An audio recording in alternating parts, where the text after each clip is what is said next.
Hey, vegans, time to grow up. That's the headline in an opinion piece in this week's Chronicle Herald. It's a commentary on the Billboard campaign from a vegan group here in Atlantic Canada. They call it the Dairy is Scary campaign, and it's to urge us to abandon dairy products for a plant-based diet. Dalhousie University food professor Sylvain Charlebois writes, it's hard to imagine how this campaign won't fuel the divide between anti-meat advocates and barbecue enthusiasts. He writes, it is uncalled for when vegan activists willfully interfere with the livelihood of farmers and invade the social interactions of consumers celebrating food, whatever food they choose. The market, he writes, needs vegans who are rational and who present their ideas thoughtfully with the intent to educate. Bill Wilson is with the vegan group behind the Dairy is Scary campaign here in Halifax, and he joins me on the phone this morning. Bill, good morning to you. Hi, good morning, Rick. How you doing this morning, sir? I'm doing well. I'd like to clarify a couple of things. Sure. You mentioned the article that was in the Chronicle yesterday, and also how things have been portrayed in some media. The point is not to attack dairy farmers. We want. There's an organization called Nation Rising, actually, which began a couple of years ago. Their mission part of their mission is to help farmers transition to plant-based agriculture. Right now, dairy farmers and other sectors of animal agriculture are receiving billions of dollars of subsidies, financial support to maintain the current system. We would like to shift that to plant-based agriculture and also to use that money to incentivize plant-based agriculture and to help farmers transition. This would align with our current food guide, which does not include dairy as a food group anymore, emphasizes the importance of plant-based protein for heart health. Heart diseases are a top killer, and also for environmental reasons. Climate emergency has just been declared in Canada. The biggest study to date in for the impact of animal agriculture on the environment in 2018, Journal of Science through Oxford University researchers. The main researchers said probably the biggest thing you can do to help the environment is to strike meat and dairy from your diet. It would make a far bigger impact than reducing your flights or driving an electric car. It might not have been your intention, though, Bill, to anger dairy farmers or pick on dairy farmers, but you've certainly ruffled their feathers with this. The purpose of the campaign is to raise awareness of the inherent abuse and injustice done to dairy cows and their babies so that people can drink their milk. And by their milk, I mean the cow's milk, which is biologically produced to feed their own babies in the same way all mammals produce milk, is to produce for their own babies. Even under the best conditions, cows and their babies are exploited and all die before their time. They cannot consent. Under whatever the conditions, exploiting dairy cows and their babies is an abuse of power. It involves separating calves from their mothers, who can bellow for days. Google, mothers will bawl for days. BBC. A farmer was interviewed in the UK. He had to cut the clip when he was talking about the process and how some mothers will be traumatized and bawl for a long time. And imagine the impact that would have on the calf who's looking for that motherly nurturing. Also, look up rectovaginal technique of insemination. It involves putting an arm up the anus rectal canal of the cow to hold the cervix so that the catheter can be put up the vaginal canal to impregnate cows. That's a common technique. The cows have to be repregnated constantly, repeatedly to produce milk. They have to be pregnant to do it. They produce 12 times what is natural. Male calves are useless because they cannot produce milk, so they are called, killed, sometimes for veal. A very not a nice process at all. And the cows live about a quarter of their natural life. So it involves unnecessary exploitation and harm.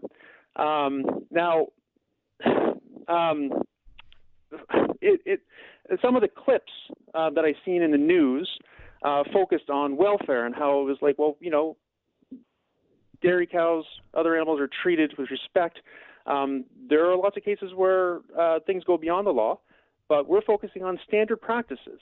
Sylvain Charlebois, I think the point of his editorial, his commentary is that maybe it's, as opposed to, again, the dairy is scary, it's an attempt to perhaps, I don't know, scare us into, again, considering this. But he says maybe it's better to educate. What do you say to that? Or do you think that by doing this you are educating? Well, many people are aware of what's called the Yulin Dog Festival in China.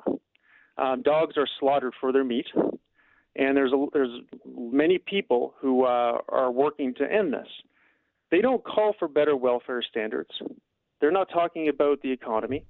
They're talking about ending it because they understand it's unnecessary. But when animals just like dogs, cows, pigs, chickens, are treated the same way in Canada.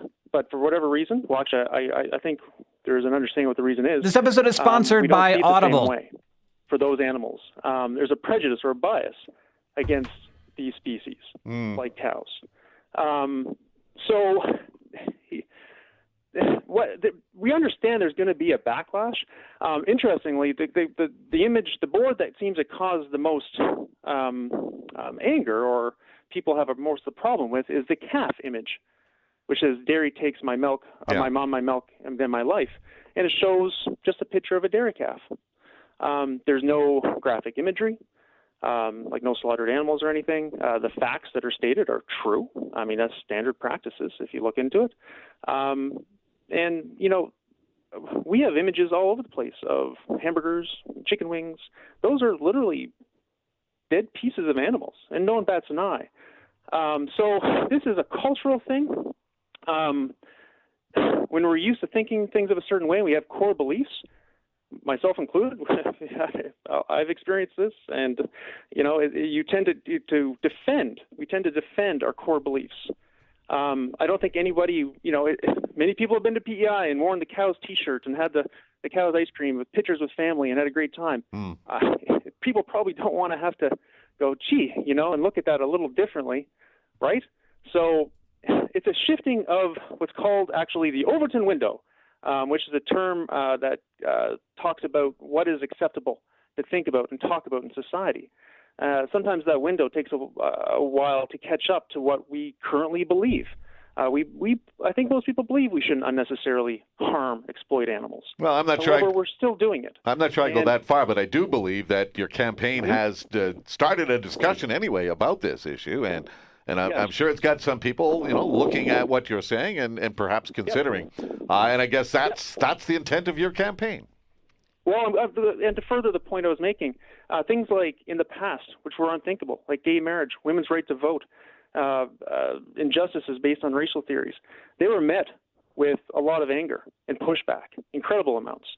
And it took people to bring up points and facts outside of what was considered acceptable to talk about in order to shift that focus, and so things could change. So this is a process that is not new. We're not saying anything radical, really. These are, like I said, the board itself just states facts. It shows an image, and our current beliefs. We do not believe in unnecessarily exploiting animals, but we're doing it en masse. All right, and I appreciate your time here this morning. And I got one thing left to say. Sure. Got 30 seconds to say it, Bill. I got 30 seconds. Yeah. Many people will say, hey, you can't be perfect, but it's kind of like driving down a road. We have roads. We're not getting rid of them anytime soon. So accidents happen. People run into animals, even people. But no one's driving down the road, hopefully, or at least most people aren't, intentionally running into animals to hurt them. But essentially, the analogy is we're currently doing that unknowingly. We're learning that we're doing it because it's unnecessary to do it. So we can cut down on massively cut down on indirect intentional harm. But, it's tough. Dairy Farmers of Canada, $80 million a year marketing budget. I watched a commercial last night. A soft-spoken farmer with his baby, blonde hair, talking to around dairy cows in the commercial. They're not showing those images with the slaughterhouse taking the babies away with the forcible impregnation. So the image is not reality. And Bill, right? I'm going to stop. We're focusing on facts. We're not actually, using marketing techniques here. I appreciate that, and I do have to run. I've got to hit a commercial break and then a newscast. And I appreciate your time here this morning. Thank you. Thank you, Rick. All right, bye-bye. Bill Wilson, part of the vegan group behind this Dairy is Scary campaign. 9:28 is the time right